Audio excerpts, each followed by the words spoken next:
Vyplníš otáznik o octe? Ocot ako základ života. Aj mi pokoj, kámo, čo to je za pičovinu, čo to je za... Ako často piješ ocot? Čo ti napadne prvé, keď počuješ slovo ocot? Koľko percentný ocot preferuješ na šmak? Od koho znáš ocot? Ako by si popísal chuť octu? Také, že mňam, šmakocina jak konský kar, nehituje dáko, požitkársky je výrazná. Ako požitkár octu by si sa zaradil kam?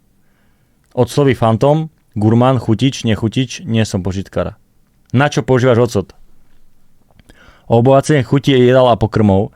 Bežne pijem na chuť, predávam, reselujem. Kamo, kto by reseloval ocot, kurva? Polievanie ľudí, pranky. Ako talizman proti zlej moci. Taká pičovina, kámo. Z chemického hľadiska je ocot. Vodný roztok dákej fajnovky, pomie, sekret, extrakt z ciciny,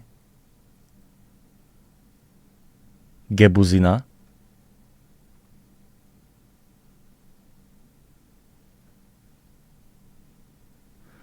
Vyber rok, ktorý podľa teba požije za rok.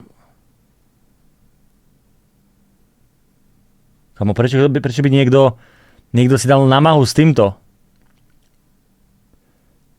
Čo by si chcel na octe zlepšiť?